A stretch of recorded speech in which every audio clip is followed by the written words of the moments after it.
Hello అండి, అందరికీ welcome to Vijaya's wonder. అందరు ఎలా ఉన్నారండి? నేనైతే చాలా బాగున్నాను. మీరందరు ఎలా ఉన్నారో నాకైతే కామెంట్ సెక్షన్లో కామెంట్ చేయండి.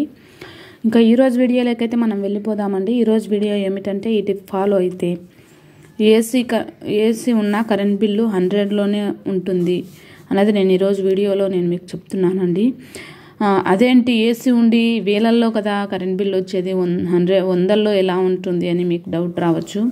సో నేను అందుకనే ఈ వీడియో చేస్తున్నానండి. వీడియోనైతే ఎక్కడ స్కిప్ చేయకుండా చివరి వరకు చూడండి.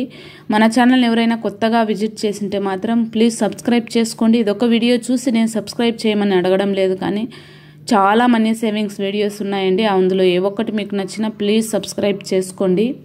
అలాగే మీరు ఒక చిన్న లైక్ చేయండి. మీరు లైక్ చేయడం వలన ఈ వీడియో ఇంకా కొంతమందికి చూపించబడుతుంది.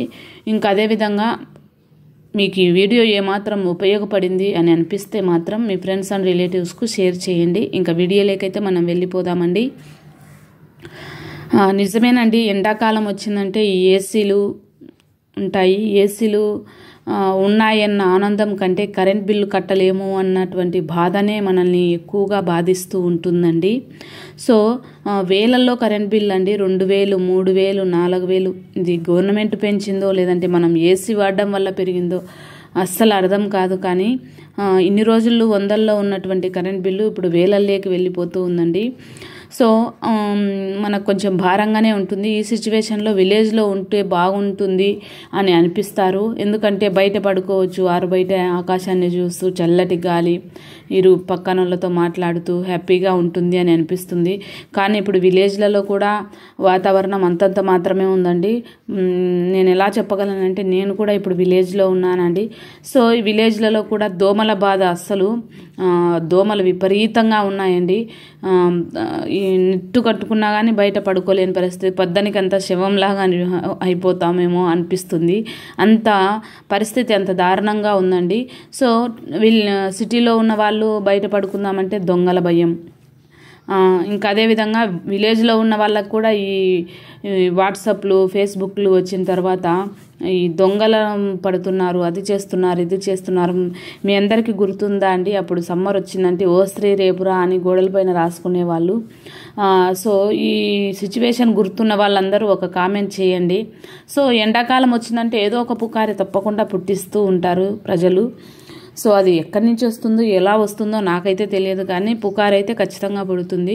సో అక్కడక్కడ దొంగతనాలు జరుగుతూ ఉంటాయి, కానీ మనుషులు అనేది భయాన్ని అనేది పుట్టిస్తారు. సో అందువని బట్టి ఎండాకాలం వచ్చినా మేడలపైన పడుకోవడానికి ఇష్టపడలేరు. ఇంకా అదేవిధంగా ఏసీ సమ్మర్ వచ్చిందంటేనే ఏసీ, ఇంకా ఏసీ లేకుండా మనమైతే ఈ మిద్దెల్లో ఉండలేమండి. అప్పటి కాలం అంటే ఏదో తాటాకుల పందిరి, బోధ పందిరి, జమ్ము పందిరి ఇలా ఉన్నాయి కాబట్టి మనకు ఏసీ అవసరం లేకుండా చల్లగా ఉండేది. అందులో బయట పడుకునే వాళ్ళం. ఇప్పుడు వాడినటువంటి మెటీరియల్ అంతా హీటేనండి. సో అందుని బట్టి మనం ఏసీ కంపల్సరీగా వాడాల్సిందే. ఇంకా అదేవిధంగా మనకు చెట్లు తక్కువైనాయి, అడవులను నరికేస్తున్నారు, కొండలను దున్నేసి ఇండ్లు కడుతున్నారు. సో అందుని బట్టి మనకు ఎండ వేడి అనేది పెరిగిపోతూ ఉందండి. మనం వాడే వెహికల్స్ వలన ఓజోన్ పొర దెబ్బ తగిలి మనకు సూర్యుడు మన పైన పడడం వలన ఇలా ఎన్నో ప్రాబ్లమ్స్ వలన మనకు ఎండ అనేది ఎక్కువగా ఉంది. సో అందుని బట్టి మనం ఏసీ అయితే కంపల్సరీగా వాడాల్సిన పరిస్థితి అయితే వస్తుంది. ఏసీ అయితే కొంటాం, కానీ బిల్ పే చేయలేక మనమైతే చాలా ఇబ్బంది పడుతున్నామండి. అంటే వేలల్లో బిల్ అండి, 2000, 3000, 4000, 5000 24 hours వేసుకునే వాళ్ళకైతే తర్వాత 5000 పైనే కరెంట్ బిల్ వస్తుంది మంత్కు. నేను ఆత్మకూరులో ఉండేటప్పుడు చూశానండి, ఒక ఇంట్లో 9000 వచ్చింది కరెంట్ బిల్లు. సో 24 hours 24/7 వేస్తారండి కరెంటును, ఏసీని. ఇంకా 7000 వస్తుంది అంటే ఆశ్చర్యం ఏం లేదు. నెల ఈ 4 నెలలు చాలా కష్టంగా ఉంటుంది.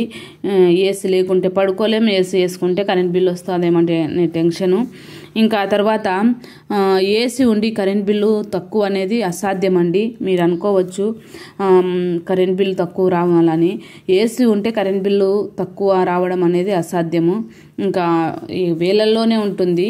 కొన్ని టిప్స్ పాటిస్తే కనీసం వేలల్లో ఉండే కరెంట్ బిల్లు వందల్లోకైనా మార్చుకోవచ్చండి, మార్చుకునే అవకాశం ఉంది. అది ఎలా ఏమిటి అనేది చూద్దాము.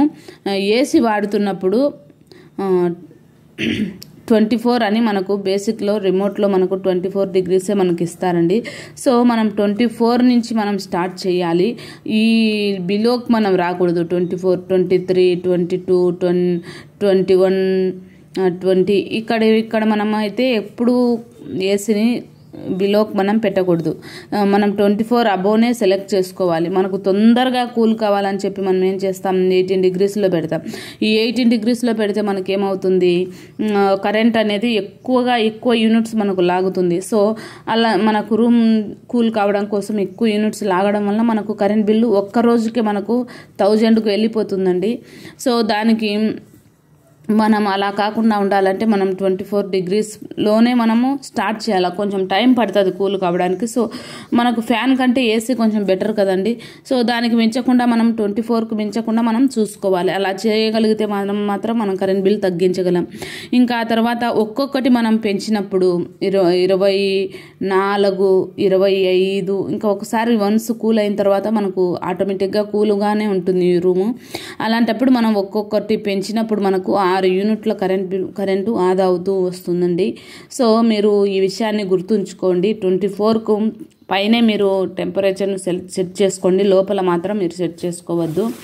ఇంకా మనమైతే అక్కడ కరెంట్ను సేవ్ చేసిన వాళ్ళం అవుతాం. 6 యూనిట్స్ ఒక్కొక్క దానికి ఒక 6 యూనిట్స్ మనము కరెంట్ అనేది సేవ్ చేసిన వాళ్ళం అవుతాం. ఇప్పుడు చూడండి, మనం 18 నుంచి మనము 24 వేసుకుంటే మనకు ఎంత, ఒక్కొక్క యూనిట్కి మనకు 6 అయితే కనుక మనకు ఇక్కడ 6 పాయింట్స్ ఎక్కువగా ఉన్నాయి కదండి. సో ఈ 6 పాయింట్స్ మనము ఒక్కొక్క దానికి ఒక 6 మనం అరాల 36 యూనిట్లు మనము సేవ్ చేసిన వాళ్ళం అవుతాము. ఇంకా ఆ తర్వాత 24 అవర్స్ కాకుండా మధ్యలో మనం గ్యాప్ ఇస్తూ మనం ఏసీని అయితే వాడాలి. ఇంకా ఆ తర్వాత ఒక ఏసీ మాత్రమే ఆన్ చేసుకోవాలండి. ఈ విషయాన్ని మీరు ఇక్కడ నుంచి బాగా జ్ఞాపకం ఉంచుకోండి. ఏసీని మాత్రమే మనం ఆన్ చేసుకోవాలి. ఎగ్జాంపుల్గా ఐరన్, ఈ 4 నెలల్లో ఎటువంటి ఐరన్ చేయకూడదు. వాషింగ్ మిషన్ తక్కువగా వాడండి. వాషింగ్ మిషన్ వాడడం వల్ల మనకు కరెంట్ ఎక్కువగా, ఆల్రెడీ మనం ఏసీ కరెంట్ ఎక్కువగా లాగుతుంది. సో వాళ్ళు ఇచ్చిన యూనిట్స్ 200 అనుకోండి ఎగ్జాంపుల్గా, ఒక్కటి పెరిగినా కానీ మనకు వేలల్లోకి కరెంట్ బిల్ వెళ్తుంది. సో వీటిని మనం తగ్గించుకొని ఓన్లీ ఏసీనే వేసుకుంటే మినిమం ఇందులోనే మనకు ఉంటుంది. కాబట్టి ఐరన్ చేయకూడదు ఈ 4 మంత్స్లో. వాషింగ్ మిషన్ మీరు వాడకండి. వీలైనంత వరకు సమ్మర్లో మనకు టైం ఎక్కువగా ఉంటుంది. పిల్లలు కూడా స్కూల్లోకి వెళ్ళరు, ఇంటి దగ్గరే ఉంటారు. కాబట్టి హ్యాండ్ వాష్ చేసుకోండి, టైం ఉంటుంది. పిల్లల చేత చేయించండి, హ్యాపీగా వాళ్ళకు కూడా టైం పాస్ అవుతుంది. ఇంకా తర్వాత రైస్ కుక్కరు, మిక్సీ, గ్రైండర్ వీటన్నిటిని మనము ప్లగ్గుల్లో నుంచి తీసి బయటికి పెట్టాలి. అలా పెట్టగలిగితే మనం మాత్రము కొంచెం కరెంట్ను సేవ్ చేస్తాం. ఆ తర్వాత డిష్ వాషర్ ఉన్నవాళ్ళు డిష్ వాషర్ యూజ్ చేయకండి. డిష్ వాషర్ యూజ్ చేయకుండా ఇంట్లోనే హ్యాపీగా అప్పుడొకటి తోమేసుకున్నా సరిపోతుంది. ఇంకా ఆ తర్వాత ఫ్యాన్లు, లైట్లు తక్కువగా వాడాలి, ఎప్పటికప్పుడు ఆఫ్ చేస్తూ ఉండాలి. ఇంకా ఆ తర్వాత ఏసీ కూల్ బయటికి వెళ్లకుండా అన్నీ క్లోజ్ చేసేసుకుంటే సరిపోతుంది. తర్వాత ఏసీ ఉన్న గదిలో ఇనుము, మొబైలు, టీవీ వాడకాన్ని మనం తగ్గించాలండి. ఇది మాత్రం కంపల్సరీ అండి. ఇనుము మాత్రం ఉంచకూడదు. ఏసీ ఉన్న రూమ్లో ఇనుమును ఉంచితే మనకు ఏసీ అనేది ఎక్కువగా పోతుంది. సో ఇనుమును తక్కువగా ఉంచండి. మొబైల్ వాడకాన్ని తగ్గించండి. టీవీని అస్సలు వాడకూడదు ఏసీ ఉన్న రూమ్లో. ఇంకా గది యొక్క వైశాల్యంని బట్టి ఏసీ అనేది మనం కొనాలండి. మనం చిన్న ఏసీ కొని మన గది పెద్ద వైశాల్యం ఉందంటే మనకు ఏసీ కూల్ కావడానికి ఎక్కువ సమయం పడుతుంది. అప్పుడు ఎక్కువ యూనిట్లు కరెంట్ లాగుతుంది.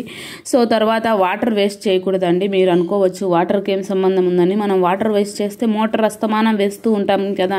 ఆల్రెడీ ఏసీ వేయడం వల్ల మనకు ఎన్నో యూనిట్స్ కరెంట్ అయితే లాగుతుంది. మనం వాటర్ వేస్ట్ చేసి మోటార్ వేస్తే, ముందే సమ్మర్ కదండి, వాటర్ ఫ్లోయింగ్ తక్కువగా ఉంటుంది. మనం మోటార్ వేస్తే ఇంతకుముందు 10 నిమిషాలకు నిండే ట్యాంక్ ఇప్పుడు 20 నిమిషాలు, 25 నిమిషాలు పడుతుంది. సో మనము వాటర్ వేస్ట్ చేయకుండా తక్కువగా మనం వేస్ట్ చేస్తే మేలని నేను చెప్తానండి. సో ఈ టిప్స్ అన్నీ మీరు ఫాలో అవ్వండి. నేను ఇవే కాదు ఇంకా చాలా ఉన్నాయి, నేను కొన్ని సెలెక్టెడ్గా నేను మీకు చెప్తున్నానండి.